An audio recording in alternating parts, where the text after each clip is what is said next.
لہ ملک السماوات والارض یحیی و یمیت وہو علی کل شیء قدیر هو الاول والآخر والظاہر والباطن وہو بکل شیء علیم۔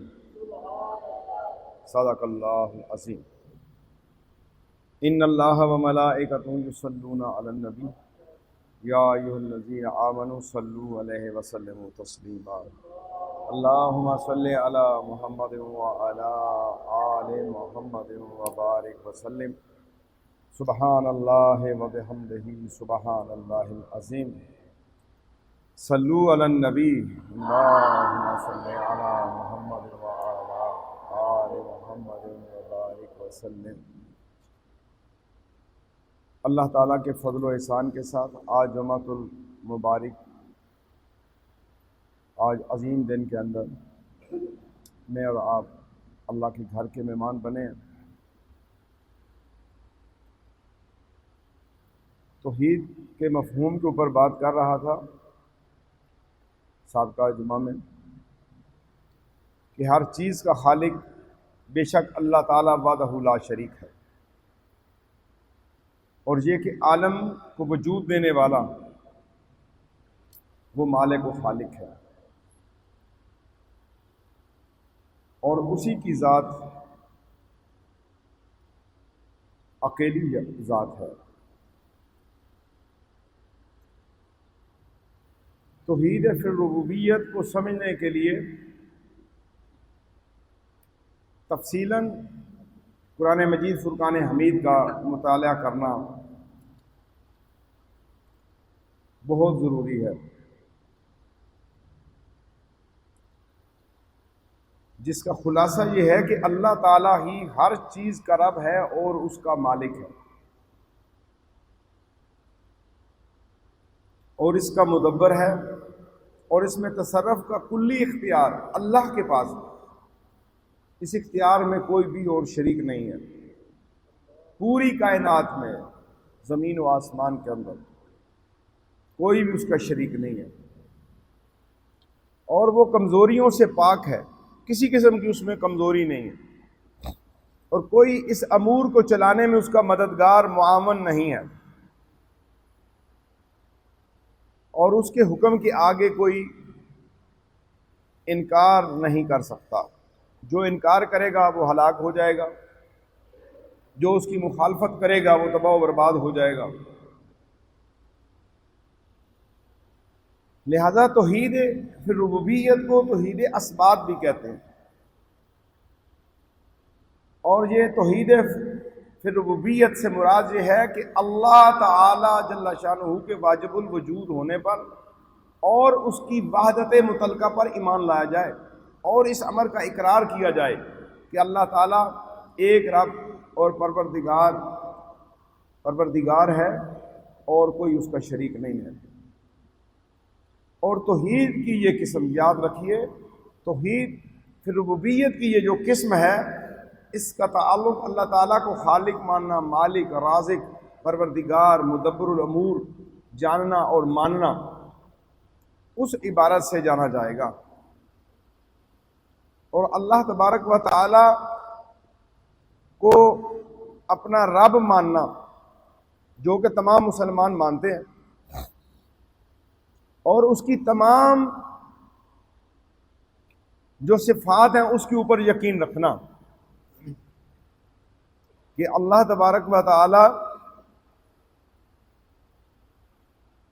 وہ مالک و خالق ہے، جس کی تسبیح زمین و آسمان میں ہر چیز اللہ کو جانتی پہچانتی بھی ہے، اور اس کے ذکر میں بھی مشغول ہے، کیونکہ اس کے اوپر اس کا اپنا کلام گواہ ہے۔ سبح للہ ما فی السماوات والارض، کہ اللہ کی تسبیح کہہ رہی ہے ہر چیز جو آسمانوں اور زمین میں، اور وہ ہر چیز کے اوپر غالب ہے، دانا ہے، حکیم ہے، جس چیز کو بھی بنایا اس کے عناصر کو وہ جانتا ہے، اس کی ترکیب کو وہ جانتا ہے، اور اس سے جو چیز نشر ہونی ہے اس کو وہ جانتا ہے.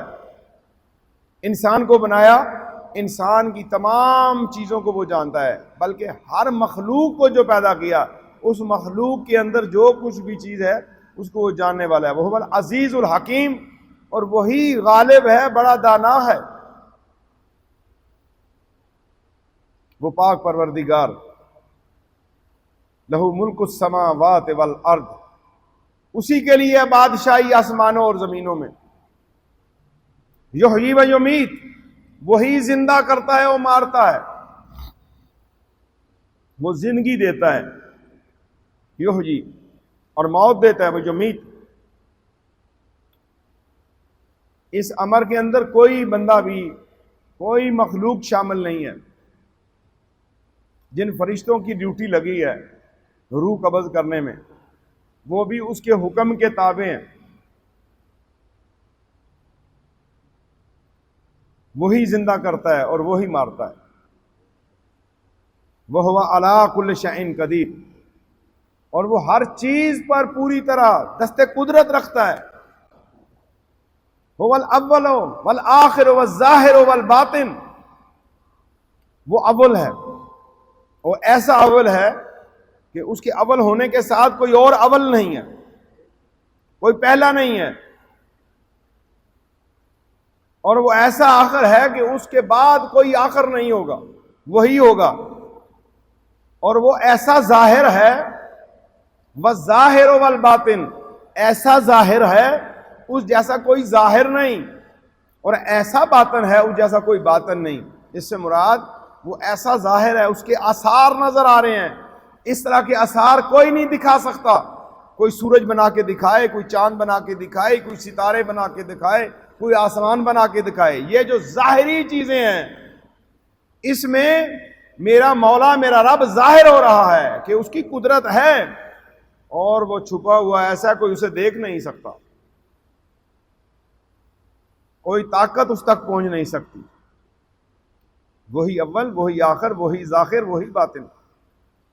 وَهُوَ بِكُلِّ شَيْءٍ عَلِيمٌ، اور وہ ہر چیز کو خوب جاننے والا ہے.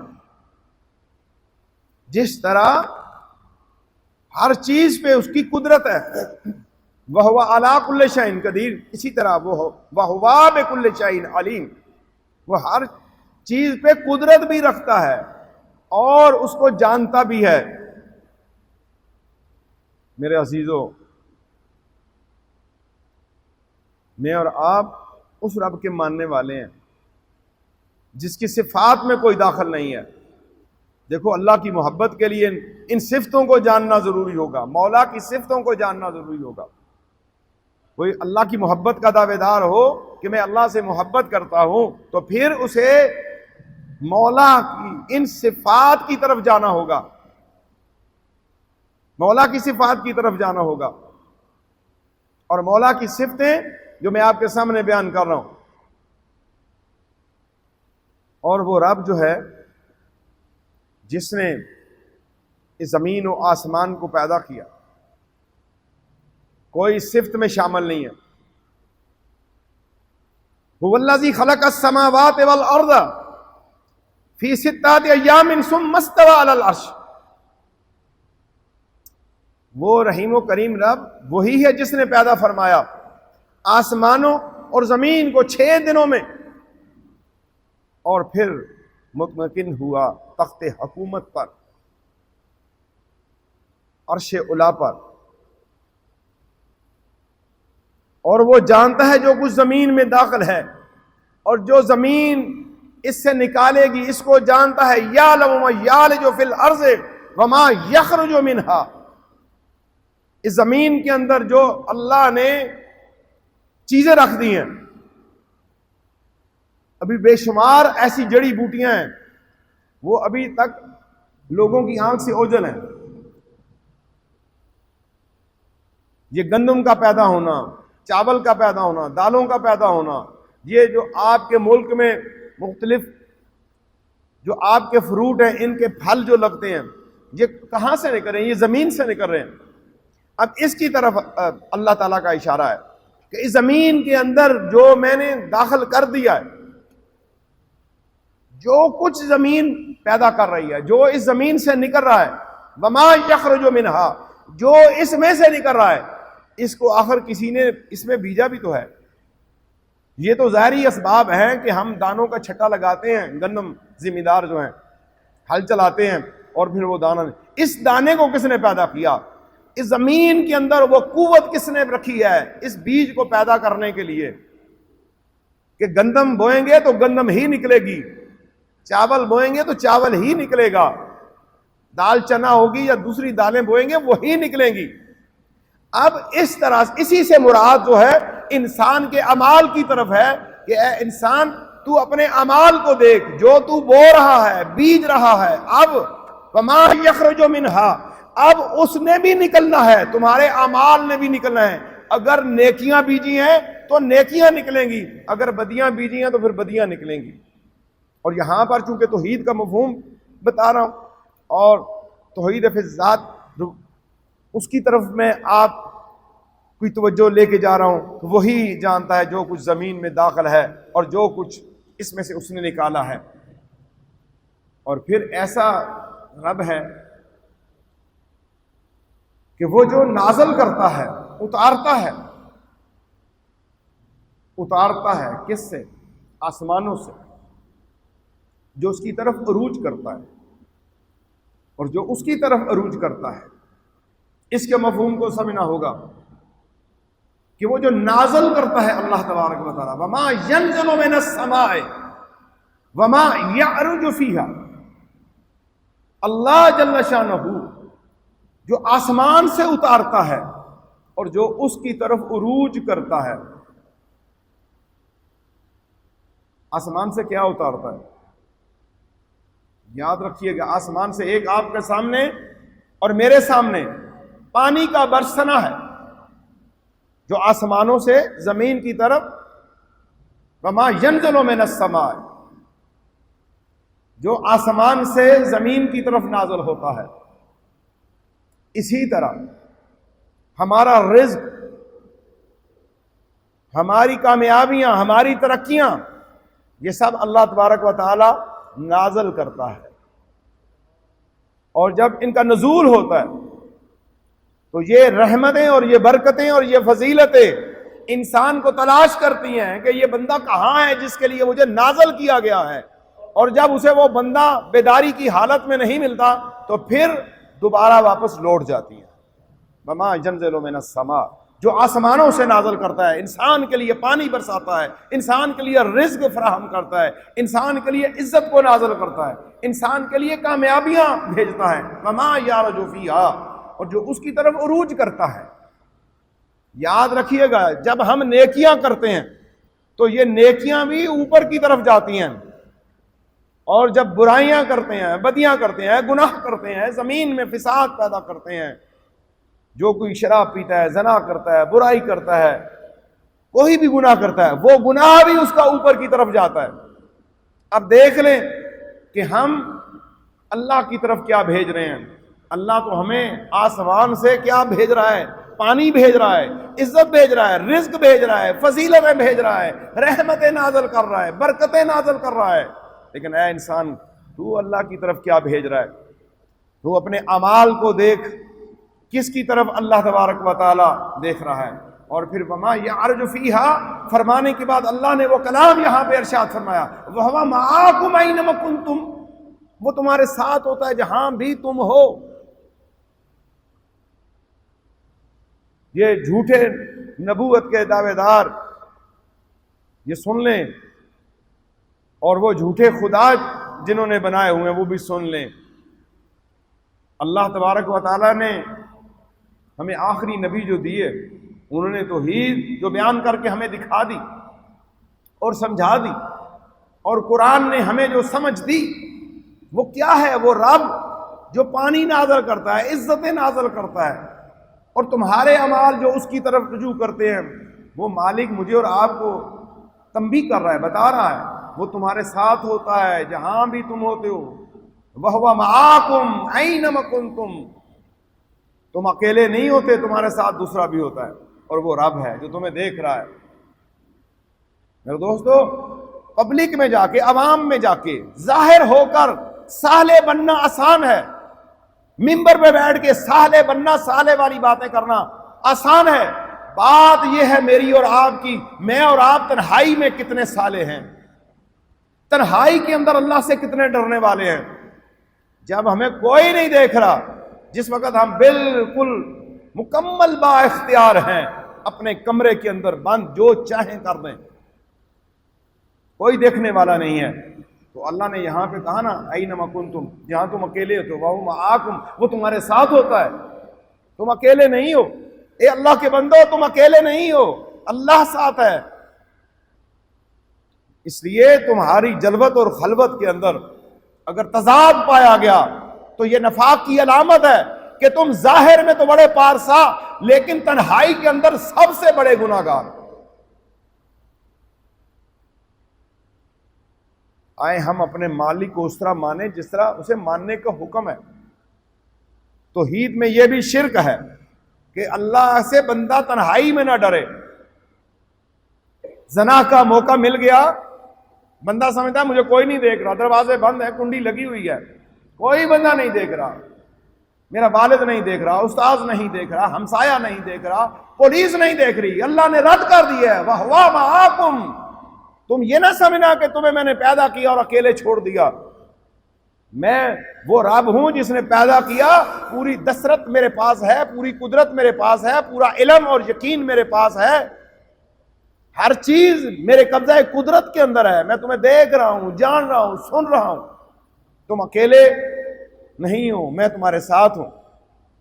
اے دو اکٹھے ہونے والوں، گناہ کرنے سے پہلے یہ سمجھنا کہ وہ پہلا وہ موجود ہے جس نے مجھے اور آپ کو پیدا کیا، وہ پہلا موجود ہے۔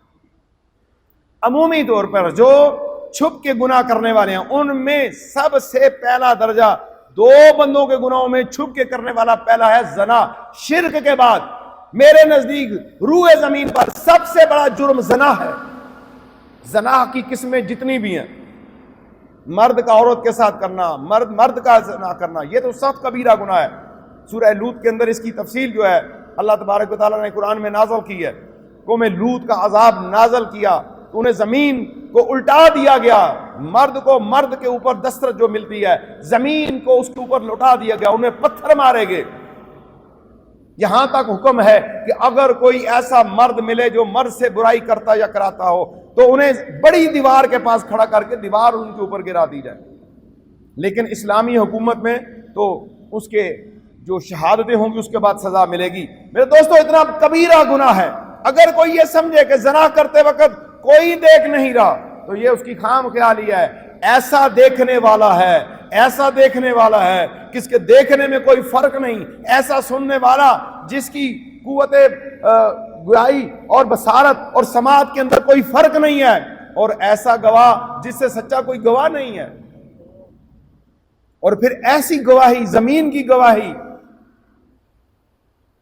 یومئذ تحدث اخبارہا، زمین کی گواہی بھی بندے کے خلاف پیش ہو جائے گی۔ میرے عزیزوں، میرے دوستو، دنیا میں سب سے بڑا گناہ شرک کے بعد زنا ہے۔ جوانوں، بچ کے رہنا، اس سے بچ کے رہنا، یہ خدا سے دور کر دے گا۔ اور شیطان انسان کو برگلاتا ہے، یہ کر لے کر لے، تجھے کون دیکھ رہا ہے، تجھے کون دیکھ رہا ہے۔ یہ لمحے بھر کی شہوت انسان کو رب سے ہمیشہ کے لیے دور کر دیتی ہے۔ یہ میں نے پڑھا ہے، حدیث میں ہے کہ حالت زنا میں انسان سے ایمان کو ایسے سلب کر لیا جاتا ہے جیسے بندہ اپنی قمیض کو اتارتا ہے اپنے گلے سے، اس طرح ایمان نکال لیا جاتا ہے۔ تو ذرا غور کرو میرے عزیزو، زنا کی حالت میں اگر ایمان سلب ہو گیا اور اس ناپاکی کے اندر موت آ گئی تو پھر تو ہمیشہ کے لیے اپنے رب سے دور ہو گئے، کیونکہ کفر کی موت آ گئی۔ آج کے زمانہ میں اس دور کے اندر جو بے حیائی کا سما بندھا ہوا ہے، کوئی اس چیز کو ماننے کے لیے تیار ہی نہیں کہ اللہ اسے دیکھ رہا ہے۔ جو میں نے جو اپنے تجزیہ کیا ہے، کیونکہ اگر مجھے یہ یقین ہو کہ اللہ ہے، کیونکہ میں اقرار کر رہا ہوں، مسلمان بنیادی طور پہ توحید کا ماننے والا ہے، توحید کا اقرار کرنے والا ہے، ایک اللہ کو ماننے والا ہے، ادھر سے مانتا ہے کہ تو ہے، ادھر سے گناہ کرتے وقت کہتا ہے کوئی دیکھ نہیں رہا. تو یہ براہ راست ڈائریکٹ انکار ہے. کمرے کی کنڈی لگائی، بند کر دیا، زنا میں مشغول ہو گیا، شراب میں مشغول ہو گیا، رشوت لیتے میں مشروع ہو گیا، سود کے کام میں مصروف ہو گیا، اور طرح طرح کی برائیوں کے اندر جو ہے، شہوات کے اندر وہ فنا ہو گیا، غرق ہو گیا. کہتا کوئی نہیں دیکھ رہا. جب لوگوں میں آتا ہے کہتا ہے اللہ ہے، تنہائی میں گناہ کے وقت کہتا ہے اللہ نہیں ہے. کیونکہ اس نے یہ اقرار کیا گناہ کے وقت کہ مجھے کوئی نہیں دیکھ رہا، دروازہ بند ہے. ایک شخص جو ہے وہ ولی اللہ بن گیا. اس نے کہا کہ ایک عورت پہ مجھے دسترس ملی، اس نے مجھے توحید سکھا دی. جب میں نے دروازہ بند کر دیا، عورت ڈری سہمی ہوئی. جب میں نے دروازہ بند کیا تو پھر میں نے اسے کہا نہ ڈر، کوئی نہیں. تو اس نے کہا ہاں ہاں مجھے دیکھنے والا وہ اللہ ہے، تو ڈر جا، اللہ تجھے اور مجھے دیکھ رہا ہے. کہتا ہے کہ میرا جسم کانپ گیا اور میں نے دروازے کو کھول دیا، اور اس دن مجھے سمجھ آئی کہ توحید ہے. ہائے تف اے مرد، تجھے سمجھ نہ آئی، ایک عورت تجھے توحید سکھا گئی. لوگوں سمجھو اللہ کو. صرف اللہ کو سمجھنا اس لیے نہیں کہ اذان ہوئی تو ہمیں پتہ چل گیا اللہ بڑا ہے، اور جب ہم روزے آئے روزے رکھ لیے، نمازیں پڑھنے کے لیے آگے، لوگوں میں پارسا ہو گئے. تیری پارسائی کی گواہی تیری تنہائی دے گی. تیری پارسائی کی تنہائی تیری وہ طاقت تمہیں دے گی، تمہاری دے گی. تیری پارسائی کی جو دعوت ہے وہ خلوت دے گی کہ جس میں تو اللہ سے ڈر رہا تھا، کانپ رہا تھا، خوف الہی تجھ پہ طاری تھا، کوئی دیکھنے والا نہیں تھا، اور تجھے دعوت گناہ مل رہا تھا. ایک حسین و جمیل عورت تجھے گناہ کی طرف دعوت دے رہی تھی، اور تو اپنی انگلی جو ہے اس آگ کے اوپر رکھ رہا تھا. اے جسم، اگر تو اس آگ کو برداشت کر سکتا ہے تو پھر تیار ہو جا اس آگ کو بھی تیار کرنا سہنے کے لیے. لیکن نہیں، اللہ کی یہ آگ تو ایک ذرہ بھر ہے دنیا کی آگ، جو عذاب جہنم ہے، جو جہنم کی آگ ہے، جس کی پناہ اللہ کے نبی نے بھی مانگی ہے. اللہم اجرنی من النار، اس جہنم کی آگ سے پناہ نبی نے بھی مانگی ہے اور امت کو تعلیم دی ہے. میں اس آگ کو برداشت نہیں کر سکتا. دوستو، اللہ تمہارے ساتھ ہے. وَهُوَ مَعَاكُمْ أَيْنَمَا كُنْتُمْ. تم ساتویں زمین کے نیچے چلے جاؤ اور تالے کے اوپر تالے اور کمروں کے اندر کمروں میں گھس کے بھی گناہ کرو تو تمہیں کوئی نہیں دیکھ سکتا. لیکن جو اللہ دیکھ رہا ہے اس کو اور کوئی نہیں دے سکتا. جو اللہ کی گواہی ہے ایسی کوئی گواہی نہیں. ایسے گواہ کو اپنے مخالف گواہ نہ بنانا جو تمہیں دیکھ رہا ہے. قیامت والے دن کہو کہ مجھے تو کسی نے نہیں دیکھا، میرا گناہ تو کسی نے نہیں دیکھا. تو اللہ کہے میں نے تمہارا گناہ دیکھا ہے. تم کیسے انکار کرتے ہو؟ زمین پکار اٹھے گی یومئذ تحدث اخبارا. زمین گواہیاں دے دے گی کہ اس نے یہ کام کیا، یہ گناہ کیا ہے. تو ہمیں توحید کو سمجھنا ہوگا. ہم توحید کی چاشنی سے دور ہیں. میرے عزیزو، اگر اللہ کو ایک مانتے ہو، اللہ کو وحدہ لا شریک مانتے ہو، اور وہ اللہ جس نے آسمان سے ہمارے لیے عزتیں نازل کی ہیں، وما ینزل من السماء، جس نے عزتیں نازل کی، پانی نازل کیا، اگر اسے جانتے اور مانتے ہو کہ وہ اول آخر ظاہر باطن ہے، وہی رزق دے رہا ہے، تو پھر ماننا ہوگا کہ تنہائی میں وہ تمہارے ساتھ ہے، اور پھر گناہ سے رکنا ہوگا. لیکن تنہائی میں تم نے ایک تو گناہ کیا، دوسرا انکار کیا اللہ کا ایک ہونے کا، اس کے دیکھنے کا انکار کیا. وہ سمیع العلیم، اس کے دیکھنے کا انکار کر دیا کہ وہ دیکھ نہیں سکتا، وہ سن نہیں سکتا، مجھے کوئی اور دیکھ نہیں رہا، یہاں میں اکیلا ہوں. نہیں، یہ بہت بڑا گناہ ہے. ایک گناہ تنہائی میں زنا کرنا، اور دوسرا اس چیز کا اقرار کرنا کہ مجھے تو کوئی دیکھ نہیں رہا، اللہ ساتھ ہے. توحید کو سمجھنا ہوگا. آپ نے کلمہ پڑھ لیا، الحمدللہ میں نے پڑھ لیا، لیکن کلمے کا یہ جو نجات کا ذریعہ ہے کلمے کے اندر، وہ یہ ہے کہ تم ہر حال میں، ہر جگہ میں، امارت میں، غربت میں، مفلسی میں، بھوک میں، پیاس میں، تنہائی کے اندر، طاقت کے اندر، اختیارات ہونے کے باوجود تم ہر وقت یہ خیال کرو کہ تمہارے ساتھ وہ ذات ہے جس کو اللہ کہتے ہیں، جو ساری کائنات کا پروردگار ہے. تو پھر اس کی طرف رہنا ہے. اور پھر اللہ تبارک و تعالیٰ نے جو ارشاد فرمایا وَهُوَ مَعَكُمْ أَيْنَمَا كُنتُمْ، یہ ارشاد فرمانے کے بعد اللہ نے فرمایا وَاللَّهُ بِمَا تَعْمَلُونَ بَصِيرٌ، اور اللہ تعالیٰ وہ ہے جو تم جو کچھ کرتے ہو، جو کچھ تم کرتے ہو اللہ اسے خوب جانتا ہے، خوب تر جانتا ہے۔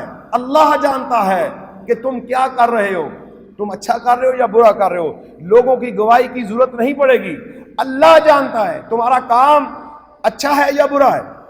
جتنے بھی تمہارے امور ہیں، ترج الامور، جتنے بھی تمہارے امور ہیں، جتنے تمہارے کام کاج ہیں، تمہاری زندگی کے جتنے معاملات ہیں، ان کو اللہ بہتر جانتا ہے، اور وہ مالک الملک جانتا ہے، خواہ وہ دن کے اندر یا رات کے اندر تم گناہ کرو، کیونکہ دن اور رات کو تو بنانے والا وہ ہے، یولج اللیل فی النہار ویولج النہار فی اللیل، رات کو دن اور دن کو رات کے اندر بدلنے والا وہ رب ہے، جو رب رات کو دن اور دن کو رب دن کے اندر بدل دیتا ہے، وہ تمہارے امور کو جانتا ہے، وہ بالکل اتنے تمہارے قریب ہے، جو تمہارے سینوں کے اندر پوشیدہ چیز ہے، جو تمہارے دلوں کے اندر ابھی ارادہ بن رہا ہے گناہ کا، جو خیال پیدا ہو رہا ہے زنا کرنے کا، چوری کرنے کا، ظلم کرنے کا، قتل کرنے کا، اللہ نے قرآن میں اشارہ کر دیا ہے وَهُوَ عَلِيمٌ بِذَاتِ الصُّدُورِ، صدور صدر مقام کے لیے، سینے کے لیے استعمال ہوتا ہے کہ اس جگہ کے اندر جو پوشیدہ چیز ہے تمہارے اندر، جو دل ہے، اس کے اندر جو خیالات آ رہے ہیں، اس میں جو وسوسے آ رہے ہیں، اس کے اندر جو گناہ کی ترکیب بن رہی ہے، جو سوچیں اور دل یکجا ہو کے زنا کے متعلق سوچ رہے ہیں، اللہ کہہ رہا ہے وَهُوَ عَلِيمٌ بِذَاتِ الصُّدُورِ، اللہ تو وہ ایسی علیم ذات ہے جو تمہارے سینوں میں چھپی ہوئی چیزوں کو جانتا ہے۔